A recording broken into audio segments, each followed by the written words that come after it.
আসসালামু আলাইকুম রহমতুল্লাহি ওবরাকাতুহ। নাহমাদুহু ওয়া নুসাল্লি আলা রাসূলিহিল কারীম। আম্মা বা'দু ফাআউযু বিল্লাহি মিনাশ শাইতানির রাজীম। বিসমিল্লাহির রহমানির রহিম। রাসেল নামে এক ভাই প্রশ্ন করেছেন, শহীদ কারা?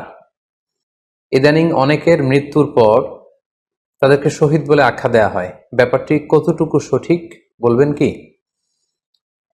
প্রিয় ভাই, রাসেলের উত্তরে আমরা বলতে চাই যে এ পৃথিবীতে আল্লাহর দ্বীনকে বাস্তবায়ন করতে যেয়ে অথবা বিজয়ী করতে যেয়ে কাফেরদের বিরুদ্ধে সশস্ত্র সংগ্রামে যে মুমিন ব্যক্তি নিহত হয় তাকে শহীদ বলে।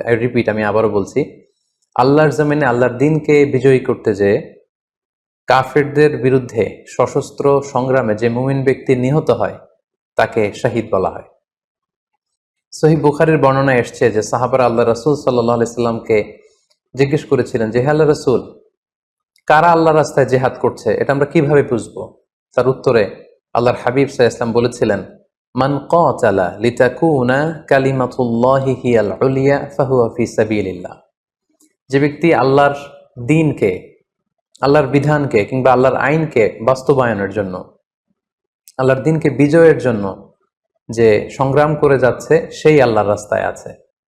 আর সে আল্লাহর রাস্তায় থাকা অবস্থায় যদি কেউ মৃত্যুবরণ করে বা নিহত হয় তাকে ইসলাম শহীদ বলে ঘোষণা করেছে। তবে সেক্ষেত্রে একটি শর্ত রয়েছে, সেটি হচ্ছে দুনা গারাদিন মিন আগরাদিদ দুনিয়া। দুনিয়ার কোনো কারণে, দুনিয়ার কোনো লোভে পড়ে, দুনিয়ার কোনো স্বার্থের জন্য যদি কেউ আল্লাহ রাস্তায় জেহাদ করে মৃত্যুবরণও করে, সে শহীদের কোনো মর্যাদা বাদাম আল্লাহ তাআলার কাছে নেই। কেননা আমরা হাদিস থেকে জেনেছি অনেক শহীদ কিয়ামতের ময়দানে আল্লাহ তাআলা তাদেরকে জাহান্নামে ফেলে দিবেন। আল্লাহ বলবেন যে, তুমি তো দুনিয়াতে জেহাদ করেছিলে যে মানুষ তোমাকে বীর বলবে, মানুষ তোমাকে সাহসী বলে ঘোষণা দিবে, বাহাবা পাওয়ার জন্য তুমি জেহাদে অংশগ্রহণ করেছিলে এবং সেখানে নিহত হয়েছ।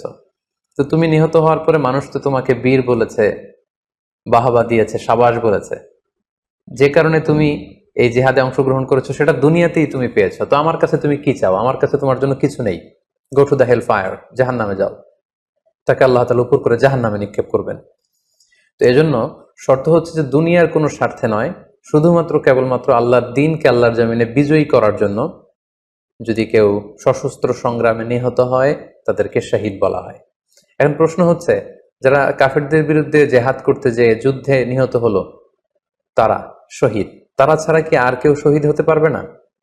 এই প্রসঙ্গে আমরা বলবো যে বেসিকলি ইসলামী শরিয়াতে শহীদ দুই ধরনের। ইবনু হাজার আল আসকালানি উনিও শাহাদাতের প্রকারভেদ করতে যেয়ে বলেছেন যে শহীদ দুই প্রকার। একটা হচ্ছে শাহিদুদ দুনিয়া ওয়াল আখিরা, যেটা আমরা বলেছি যারা আল্লাহ রাস্তায় নিহত হয়েছে তারা। আরেকটা হচ্ছে শাহিদুল আখিরা, যারা দুনিয়াতে আল্লাহর রাস্তায় নিহত হয়নি কিন্তু পরকালে তারা শাহাদাতের মর্যাদা লাভে ধন্য হবে। প্রথম প্রকার হচ্ছে শাহিদুদ দুনিয়া ওয়াল আখিরা, যেটাকে আমরা বলি শাহাদাতে হাকিকি, মানে প্রকৃত শহীদ। এরাই হচ্ছে মূলত শহীদ। এদেরকে আল্লাহ তাআলা মৃত বলতে নিষেধ করেছেন। আল্লাহ তাআলা বলেছেন, ওয়ালা তাকুলু লিমান ইউকতালু ফি সাবিলিল্লাহি আমওয়াত বাল আহইয়া ওয়ালাকিন লা তাশউরুন। যারা আল্লাহর রাস্তায় জীবন দিয়ে নিহত হয়েছে তাদেরকে তোমরা মৃত বলো না, বরং তারা জীবিত। অন্য এক আয়াতে এসেছে, বাল আহিয়াউন ইনদা রাব্বিহিম ইউরযাকুন, তারা জীবিত এবং আল্লাহর কাছে তারা রিজিক প্রাপ্ত, আল্লাহ তাআলার পক্ষ থেকে তারা রিজিক প্রাপ্ত। তাদের মর্যাদা আল্লাহ তাআলার কাছে এত বেশি যে তাদেরকে নিহত হওয়ার পরে কোনো জানাজার আগে গোসল দিতে হয় না। তাদের রক্তাক্ত দেহটাকেই সরাসরি জানাজার পরে দাফন করে দিতে হয়, কেননা সেই ঝরঝরে রক্ত নিয়ে তারা সেদিন কিয়ামতের দিবসে আল্লাহ তাআলার দরবারে তারা হাজির হয়ে যাবে।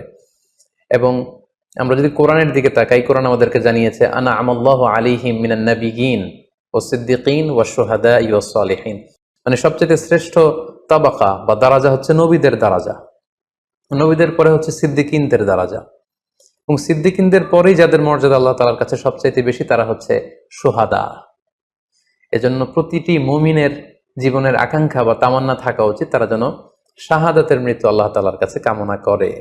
এবং আমরা যদি সাহাবাদের জীবনের দিকে তাকাই তাহলে দেখবো ওনারা সবসময় আল্লাহ তাআলার কাছে শাহাদাতের মৃত্যু কামনা করতেন। সাইয়েদনা ওমর ফারুক রাদিয়াল্লাহু তাআলা আনহু আল্লাহ তাআলার কাছে সবসময় শাহাদাতের মৃত্যু চাইতেন। সহিহ বুখারীর বর্ণনায় এসছে, ওমর ফারুক রাদিয়াল্লাহু তাআলা আনহু দোয়া করতেন আর বলতেন, আল্লাহুম্মা রযুকনি শাহাদাতান ফি সাবিলিক ওয়াজআল মাউতি ফি বালাদি রাসূলিক। মানে হে আল্লাহ, আপনি আমাকে শাহাদাতের মৃত্যু নসিব করুন এবং আপনার প্রিয় হাবিবের শহর মদিনা শহরে আমার মৃত্যু আপনি নসিব করুন। এবং আমরা যদি ওমরে ফারুকের জীবনের দিকে তাকাই, তাহলে আমরা দেখব যে উনি শহীদী মৃত্যু লাভ করেছিলেন। একজন অ্যাসাসিনেটরের মাধ্যমে আত্মাইর আঘাতে তিনি শহীদ হয়েছিলেন। এবং আল্লাহ রাসূল সাল্লাল্লাহু আলাইহি ওয়াসাল্লামের পাশে আবু বকর রাদিয়াল্লাহু তাআলা আনহু কবর, তার পাশেই কিন্তু ওমরে ফারুকের কবর।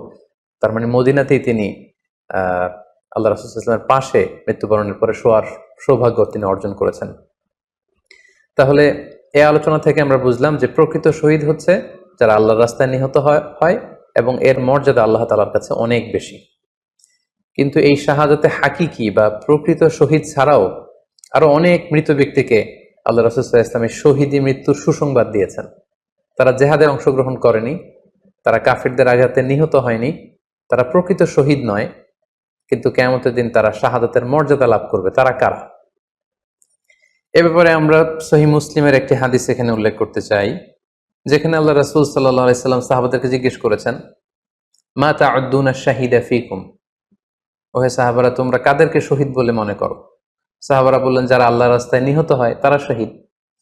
তখন আল্লাহ রাসূল সাল্লাল্লাহু আলাইহি ওয়াসাল্লাম বললেন, ইন্না শুহাদা উম্মতি ইদান লাকালিল, এরকম হলে তো আমার উম্মতের মধ্যে শহীদদের সংখ্যা একেবারে কম। যারা জেহাদের সুযোগ পাবে না, জেহাদের ময়দানে কাফিরদের বিরুদ্ধে সশস্ত্র সংগ্রাম করে যারা নিহত হওয়ার সুযোগ পাবে না, তাহলে তো তারা শহীদ হতে পারবে না। সাহাবারা এই কথা শুনে বললেন, ইয়া রাসূলুল্লাহ, তাহলে কারা শহীদ আপনি বলেন। তখন আল্লাহ রাসূল সাল্লাল্লাহু আলাইহি ওয়াসাল্লাম বললেন যে যারা আল্লাহর রাস্তায় নিহত হয় তারা তো শহীদ বটেই, পাশাপাশি ওমান মাতা ফি তাউনি ফাহুয়া শাহীদ, মহামারীতে যারা মারা যায় তারাও কিন্তু শহীদ। প্লেগ রোগে বা মহামারীতে, এই যে করোনা ভাইরাসের সময় যারা ঈমানের সাথে ইন্তেকাল করেছে তাদেরকেও আল্লাহ তাআলা শাহাদাতের মর্যাদা দান করবেন। ওমান মাতা ফিল বাতনি ফাহুয়া শাহীদ, পেটের পীড়ায়, পেটের কোনো রোগে যদি কেউ আক্রান্ত হয়ে মারা যায়, সে কিয়ামতের দিন শাহাদাতের মর্যাদা লাভ করবে। ওয়াল গরিকু শাহীদ, পানিতে ডুবে যদি কেউ মারা যায় সেও শাহীদ। এভাবে অন্যান্য আরো অনেক হাদিসে, কোনো হাদিসে 5 জন, কোনো হাদিসে 7 জন, কোনো হাদিসে আরো বেশি, এভাবে আরো অনেক ব্যক্তিকে আল্লাহ রাসূল সাল্লাল্লাহু আলাইহি ওয়াসাল্লাম শাহাদাতের মর্যাদা লাভে তারা কিয়ামতের দিন ধন্য হবে এই মর্মে তিনি আমাদেরকে জানিয়েছেন। সুনানে নাসাইর একটি বর্ণনা থেকে আমরা জানতে পারি, আল্লাহর হাবিব সাল্লাল্লাহু আলাইহি ওয়াসাল্লাম বলেছেন, মান কুতিলা দুনা মাজলামাতিহি ফাহুয়া শাহীদ, অন্যায়ভাবে যদি কাউকে হত্যা করা হয়, হি ইজ ডিফেন্ডিং ইনজাস্টিস, অন্যায় প্রতিরোধে সে মারা গিয়েছে, এরকম মৃত্যুকেও তিনি শাহাদাতের মৃত্যু বলে ঘোষণা করেছেন। সুনানে তিরমিজির আরেকটি বর্ণনায় আল্লাহ রাসূল সাল্লাল্লাহু আলাইহি ওয়াসাল্লাম আরো কিছু ব্যক্তিকে শহীদ বলে ঘোষণা করেছেন। যেমন তিনি বলেছেন, মান কুতিলা দুনা দীনিহি ফাহুয়া শাহীদ, কেউ তার দ্বীনকে হেফাজত করতে যেয়ে যদি মৃত্যুবরণ করে সে শহীদ। ওমান কুতিলা দুনা দামিহি ফাহুয়া শাহীদ, নিজের রক্ত বাঁচাতে যেয়ে যদি কেউ মৃত্যুবরণ করে শহীদ।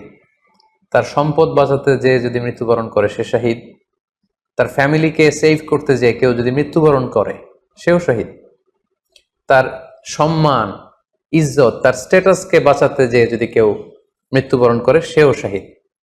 আরেক বর্ণনায় আমরা জানতে পারছি, আল্লাহ রাসূল সাল্লাল্লাহু আলাইহি ওয়াসাল্লাম বলেছেন, ওয়াসাহিবুল হাদমি ফাহুয়া শাহীদ, অর্থাৎ ধ্বংসস্তূপের নিচে চাপা পড়ে যদি কেউ মারা যায় বা কোনো দেয়ালের নিচে চাপা পড়ে যদি কেউ মারা যায় সে শহীদ। ওয়াসাহিবু যাতিল জানবি শাহীদ, অর্থাৎ ফুসফুসের কোনো রোগে, লেটসে লাং ক্যান্সারে যদি কেউ মারা যায়, ফুসফুসের কোনো ভয়ানক রোগে যদি কেউ মারা যায় সে শাহীদ, শহীদের মর্যাদা পাবে। আল হারিকু শাহীদ, আগুনে পুড়ে যদি কেউ মারা যায় সেও শহীদ। ওয়াল মারআতু তামুতু বিজুমইন শাহীদ, বাচ্চা পেটে ধারণ করেছে, অর্থাৎ গর্ভবতী মা যদি এই প্রেগন্যান্সির কারণে কিংবা বেবি ডেলিভারি করতে যেয়ে যদি মারা যায় সেও কিন্তু শহীদদের কাতারে দাঁড়াবে। এভাবে আমরা বিভিন্ন হাদিসের আলোকে এবং আল্লাহ রাসূল সাল্লাল্লাহু আলাইহি ওয়াসাল্লামের সুসংবাদ বাণীর আলোকে আমরা বুঝতে পারি যে আল্লাহর রাস্তায় যারা জেহাদ করে আল্লাহর দ্বীনকে বিজয়ী করতে যে মৃত্যুবরণ করেছে তারা হচ্ছে প্রকৃত শহীদ। তাদের মর্যাদা আল্লাহ তাআলার দরবারে অনেক অনেক বেশি। কিন্তু এই শহীদ ছাড়াও আরো অনেক ধরনের মৃত্যুকে আল্লাহর হাবিব সাল্লাল্লাহু আলাইহি ওয়াসাল্লাম শাহাদাতের মৃত্যুর সাথে ঘোষণা করেছেন। সো যারা জেহাদে মারা গেল তারাই শহীদ, বাকিদেরকে শহীদ বলা যাবে না, এই কথাটি ঠিক নয়। বরং আল্লাহ রাসূল সাল্লাল্লাহু আলাইহি ওয়াসাল্লাম নিজেই চেয়েছেন, তিনি বলেছেন যে তোমরা যদি শুধু এই এক শ্রেণীকে শহীদ বলো তাহলে তো আমার উম্মতের মধ্যে শহীদের সংখ্যা একেবারে কম। আর আমি চাই আমার উম্মতের মধ্যে থেকে অনেক সংখ্যক লোক এই শাহাদাতের দারাজা, এই মর্তবা, এই মর্যাদা লাভ করে ধন্য হোক। তাই আমরা যে কেউ একটি বর্ণনার কথা বললাম, এছাড়াও আরো অনেকগুলো বর্ণনা আছে। এই ধরনের মৃত্যু যারা বরণ করেছে, লেটসে পানিতে ডুবে, আগুনে পুড়ে, পেটের পীড়ায়, নিজের সম্পদ বাঁচাতে যে, অন্যায়ের প্রতিরোধ করতে যে, সন্তান ভূমিষ্ঠ করতে যে, এরকম যত ধরনের মৃত্যু রয়েছে, এ ধরনের মৃত্যুকে আল্লাহ রাসূল সাল্লাল্লাহু আলাইহি ওয়াসাল্লাম শহীদী মৃত্যু বলেছেন। এবং কিয়ামত দিবসে এই সমস্ত লোকেরাও তারা শাহাদাতের মর্যাদা লাভে ধন্য হবে ইনশাআল্লাহ। আশা করি প্রশ্নের উত্তর আপনি পেয়েছেন।